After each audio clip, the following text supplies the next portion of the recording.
Hello everyone watching this on the internet. It's Bits and Pieces with a very special episode on a subject very dear to my heart. Something I grew up playing with as a boy. One of many things I grew up playing with as a boy actually, and something I've decided after seeing a few different shows on the internet to try to get back involved with to some degree. What is it? Oh, it's Lego, of course. And I thought I'd do it by showing off a couple of things I made earlier. These are a couple of the newer Lego sets that you can get, and the pieces basically allow you to reconfigure the Lego itself into different toys altogether. So they're not Transformers, they're not that good, but the pieces are basically designed to make, in this case, either a fast car, a T-Rex, or some sort of plane. And again, you've got a racing car alternative for this, and I believe it was some sort of pickup truck. Now, I quite like them in their car form, so I've just left them there. I've experimented with the T-Rex, and the T-Rex is absolutely horrible to use. The only articulation in the T-Rex is the jaw.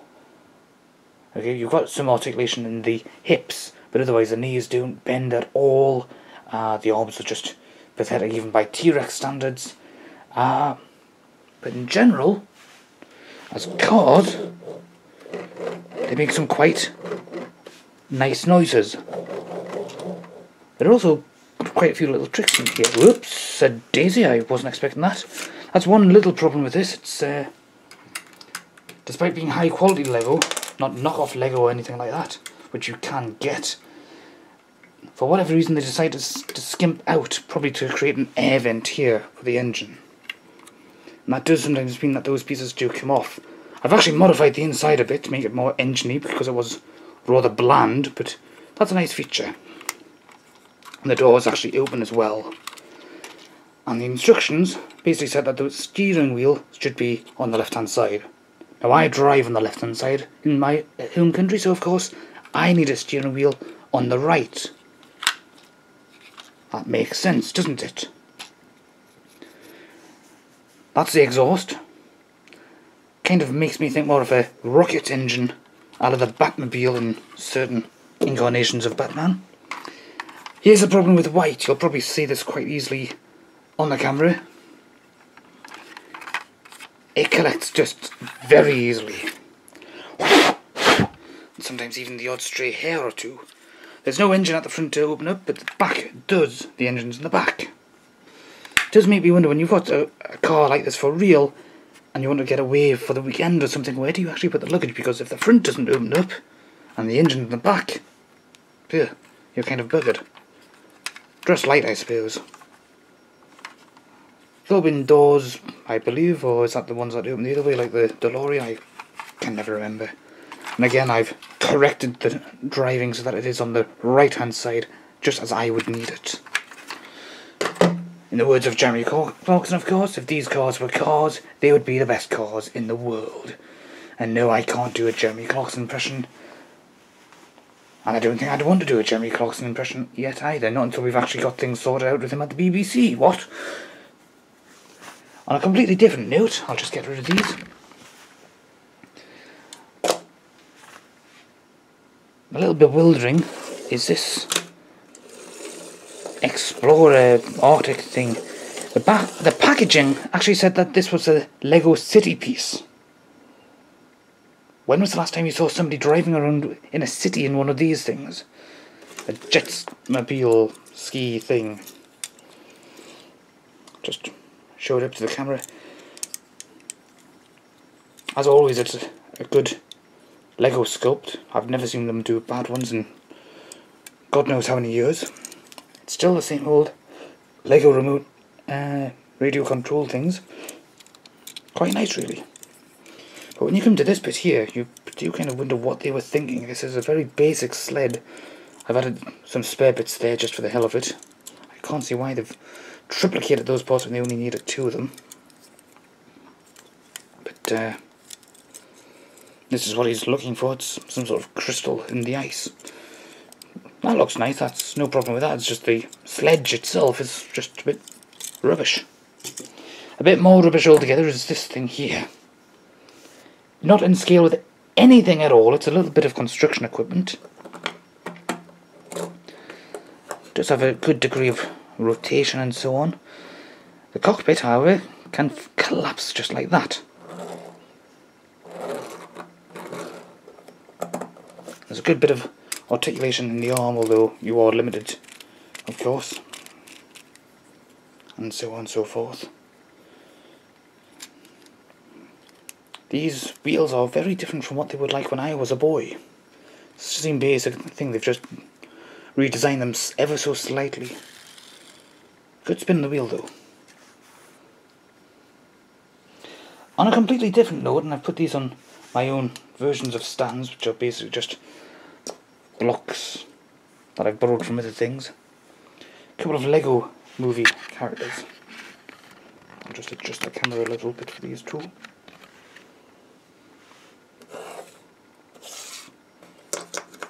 We have a deputy who could very well be in the wrong time zone looking for Sarah Connor. And we have a sheriff who apparently answers to the name Sheriff Not a Robot. And again, he looks like he could be looking for Sarah Connor and John Connor and every other Connor that's came before them. Carries a pair of 6-shooters. I've added this little bit there onto the horses, whatever you call this, I forget exactly, I'm not a horse person so I don't know, but quite a nice piece. You'll notice that the moustache is a separate piece altogether that you put on first and then put the head on, and then basically put the helmet or hat on top of, and it does work quite nicely, except if you need to turn the head, it does tend to be left behind. Then again, that might be part of the design. It actually came with a spare moustache, but it looks a little rubbish on the other robot. Or the other not robot. No, he doesn't want to go in. But they're after this guy, who's already fallen out of the thing he was supposed to be in. It's supposed to be a glider, but they don't actually give you any way to secure him properly. He's supposed to hold this chain here and then fly around. But of course, he can't hold it properly. So more often than not, he ends up falling to his death, accidentally taking out the sheriff who's not a robot. I've not seen the Lego movie, so I've got no idea just whether or not this is actually part of the plot or not. But you can see that it's obviously made out of something to do with a bank, and something that you needed to keep out of. It's got a weather vane, a barrel, long horns, and so on and so forth, and other random bits. In itself, it looks alright. You've got to wonder just why he needs a barrel and why he needs the weather vane, but you know, in general, it looks quite nice, but it's just that it doesn't really work. At first I thought it was supposed to be some sort of totem pole that he was tied to when I saw the box art, and although I've added a little bit there, it doesn't really stand up on its own. Probably just like a real hang glider, really. And the face is one of absolute terror. The sculpt is quite nice. The hairpiece here has a very unusual piece of sculpting, and Lego pieces. The Lego pieces when I was a boy didn't have anything like that. It would just be either a perfectly mop-top hairdo or pigtails and stuff like that, and the fact that they've got a look of terror does look quite nice. Of course, he's got another face on the back of his head for when you want him to look normal, but if you go around with him bald, then he ends up looking like he's possessed by Voldemort. But he does have a cocky little look. It's amazing what a raised eyebrow and a smirk can do. Moving these fellas away. What have I got next? Well,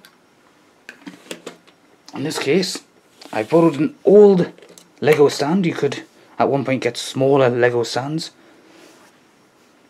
and I've used that for what it's intended to. Basically act as a little base for things to be built on top of. Unfortunately, that horse doesn't seem to want to actually stay in place. That cactus, by the way, which is completely out of place there, has been taken from the Lego movie set. These bits here, and these flowers, the trees and so on, are all old Lego that's over 20 years old, just like this little stand here is. The characters here that you can see, I've basically taken from this set. I've mixed and matched. The trousers and the helmet are supposed to be for this guy, who is supposed to be some sort of enemy or rogue.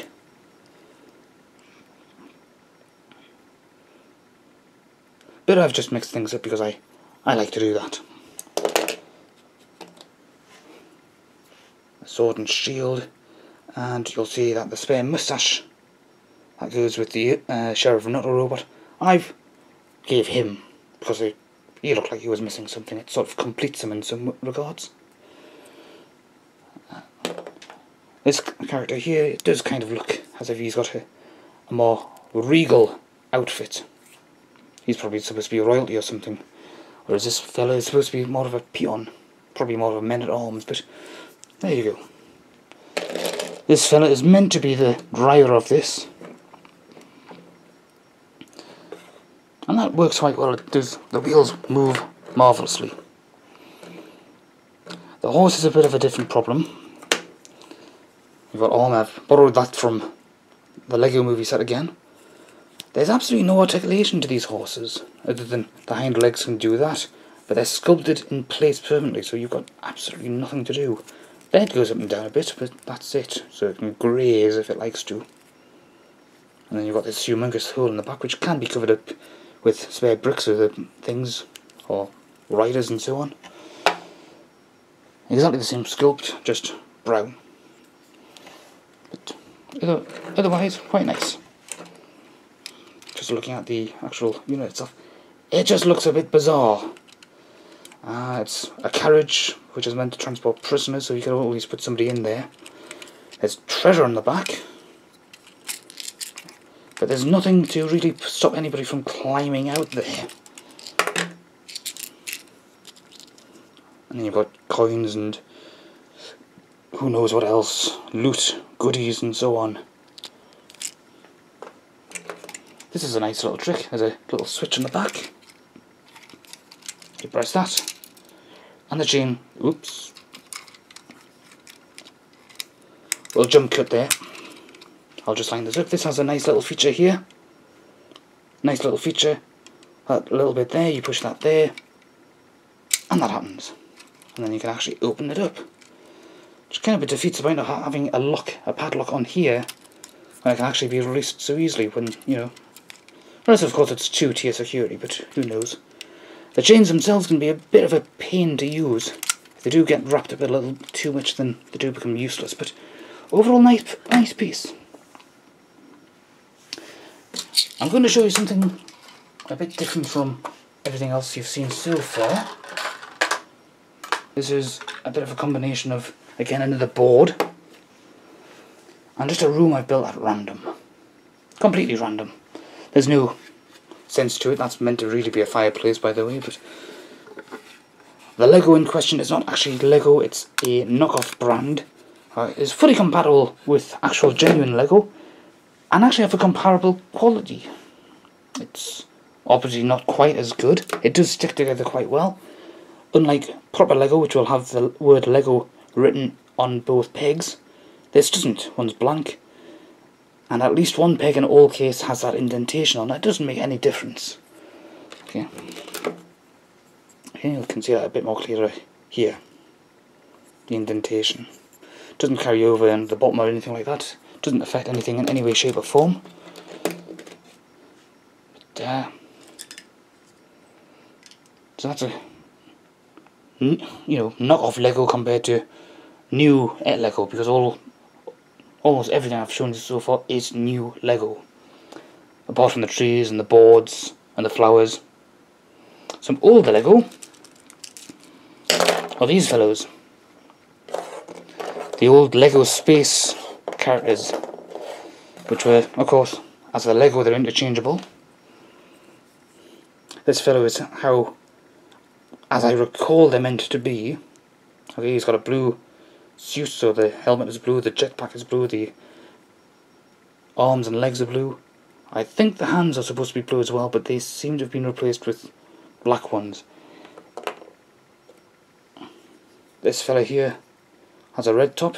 Everything else is supposed to be red, but I've transferred those across myself to this fella here, who is the only one armed with a gun. You also notice that he's quite severely damaged. I don't know if that's myself as a child being destructive or something, but, you know, it just adds something. And he's got a sinister black visor. You open it, he's a friendly man just like all the others are. All the old generics, all the old same face. Exactly the same thing done here. This was an all black uniform, black arms, like everything else. But in this case I've switched the visor to the nice friendly open one. There wasn't anything else I could really do with this fella, except change to the sinister black visor. And this one was the yellow character.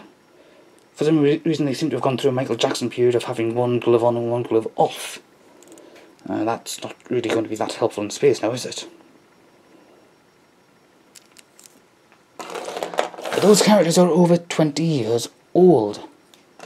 When you compare them to a more modern one, there's not the blindest bit of difference. The mould has remained the same for over 20 years. The only difference is cosmetic things such as the colour, the style and so on. And of course the expression on the face, whereas this is always the same friendly person. This one's a cocky son of a bitch. Or alternatively, an absolutely terrified person. All depends on the circumstance, I suppose. Happy, isn't he? Whereas this fellow, on the other hand, is perhaps too friendly. And this fellow is more than likely to try to sell you something. I've collected a couple of blind bags. They're not really my thing. When I checked through those bags themselves, they have the same serial number on all of them. But the sculpts themselves, the basic bodies are exactly the same. Same thing. It's just that they're painted differently. And of course the heads are custom made. And the thing about Simpsons characters is that in 3D the faces don't always work that well. They need to be angled like they would be in the cartoons. You would normally see the characters at these sort of angles, and that does work. Even in the cartoons when they do have them facing square on, they look exactly like this, and it is just a little bit on the scary side. But the sculpts themselves are amazing. They have really done a good job with them. My hat goes off to them. The license is very well worth it. Although I've got to admit I haven't watched the cartoon itself in years. I was quite happy to collect the Lego though if they're all of this high quality.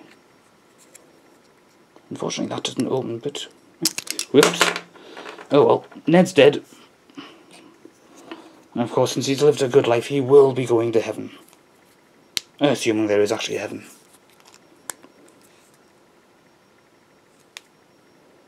I've just realised, when you look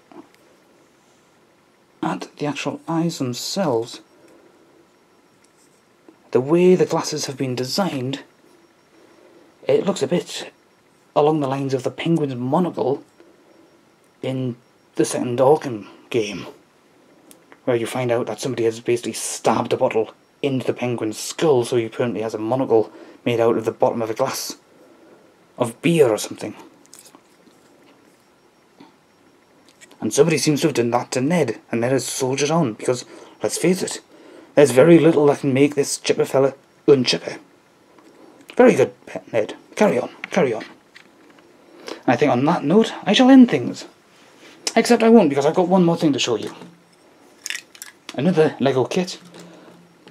This time a quad bike. Quite a nicely driven quad bike as well. Suspension at the back, which is provided courtesy of a rubber band that you may not be able to see properly. But there you go. If that rubber band goes, of course you just replace it with another one. I'll tell you one thing about the Lego. The new Lego does seem to attract dust quite easily. Oh well. Well, that's nearly 20 minutes of your time wasted. I do apologise for that. Tatty bye.